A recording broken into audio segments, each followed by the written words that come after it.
Seigneur, tu es vraiment loin. Tu te caches au moment du malheur. Pourquoi? L'homme mauvais ne se gêne pas pour faire souffrir durement les malheureux. Il les prend dans les pièges qu'il prépare. Cet homme-là est rempli de désirs mauvais, et il en est fier. Parce qu'il réussit, il maudit le Seigneur et se moque de lui. Dans son orgueil, l'homme mauvais ne se pose pas de questions. Dieu n'a aucun pouvoir, voilà tout ce qu'il pense. Cet homme-là réussit toujours ce qu'il fait. Les jugements de Dieu ne le touchent pas. D'un souffle, il balaie tous ses ennemis. Il se dit en lui-même, « Je ne peux pas tomber, je suis pour toujours à l'abri du malheur. » Sa bouche est pleine de malédictions, de mensonges et de violences. Sa langue est mauvaise et méchante. Il attend près des villages, il se cache pour tuer l'innocent. Ses yeux cherchent celui qui est sans appui.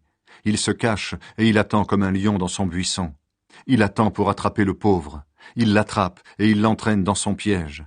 Celui qui est sans appui est renversé, écrasé et il tombe au pouvoir de l'homme mauvais. Celui-là se dit, « Dieu oublie, il ne veut rien savoir, il ne voit jamais rien. » Lève-toi, Seigneur. Ô Dieu, fais quelque chose, n'oublie pas les gens sans défense. L'homme mauvais se moque de toi. Pourquoi? Il se dit, Dieu ne va pas me demander des comptes. Mais toi, ô Dieu, tu vois tout.